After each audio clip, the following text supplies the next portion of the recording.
Here's how I won my first ever Game Jam project with a talking duck, a guy you can only meet at night, and a project that I very nearly didn't submit. Despite me having no real idea of what I was doing, all of the nerves, and never even finishing my own game that wasn't just following along with a tutorial, against people who knew exactly what they were doing, I came first in the Game Jam. If you're someone who's been thinking about entering a Game Jam but you think you're not good enough, or you're someone who's entered Game Jam in the past and you want to give up because you're not placing well, then this story is for you. Because before Farm Jam, I was not a game developer. I'd been watching online tutorials and YouTube videos, but actually producing something that's my own never happened. I had a few tutorials that I'd followed and created small games in Godot. I had also several abandoned projects that I never finished, and I knew I wanted to enter a Game Jam, but I just didn't have the courage. And at the time I was going through a Stardew Valley phase. If you've played Stardew Valley, you probably know the one. And I saw Farm Jam on the itch.io Game Jam calendar, and I couldn't resist. It's really important when you enter a jam that you check up on all the rules. So with Farm Jam, I could see that I had 9 days to complete and submit the game. There was a sub-theme of magic, and there was a secondary sub-theme of cosmic horror, and you could choose which one you wanted to implement. And of course, the most important thing was it had to be a farming game of some sort.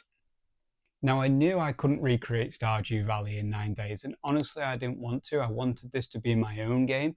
I also needed to consider the themes of either magic or cosmic horror. I landed on magic, and I tried to understand what makes Stardew Valley so fun, and I broke it down into its core loop.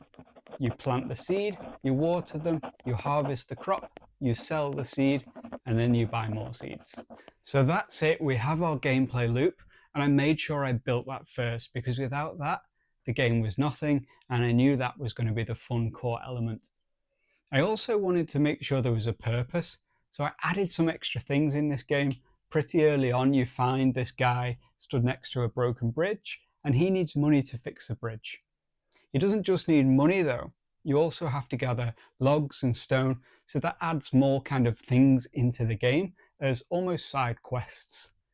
When you start out in the game, the character is staying in this small camp on the edge of the field, but later on there's the opportunity to actually buy a house, and it was another thing to save up for, and all these things I wanted to build into the game to give it some purpose for the player. But the core thing was this fun loop that I already knew was established through my Stardew Valley playthrough. And I'll say at this point that maybe some people will disagree that using an existing game as a template for my own game in the jam is something you shouldn't do. But for me, I was a beginner and I still wanted to learn the foundation and take something that is great and try and make it my own. And I think that's okay. You can let me know in the comments what you think, but I think that's okay. About midway through the game, you come across a talking duck who sells magic seeds. And I genuinely cannot remember the ideas behind the creative process to include a talking duck in the game. But when I was talking with other devs after the jam, this is something that the ones who played my game did mention. And I think these strange little decisions and unique parts of you that you add into your games are what makes them stand out from anything else. And one of the core win conditions of the game is to buy a ring, and you have to give it to one of the girls in the village. Again, don't ask me why I came up with this creative process, but I knew that buying something like the ring means you have to get lots of money in the game, and so it brings that core loop of planting the seeds, selling the crops, making the money, and to make it easier, buying the house with the bigger farm, and so on. So everything just started to come together for the game, and ultimately it was good fun. To actually buy the ring, the only way you could get it was you would meet with this vendor, and he was this dodgy guy, and he tells you that he'll only sell his wares to you if you meet him at night. So then you have to go back to him in the middle of the night, and then he'll show you what's for sale. Again, I don't know why I came up with this creative process, but it made the game what it was, and it ultimately, of course, won the jam.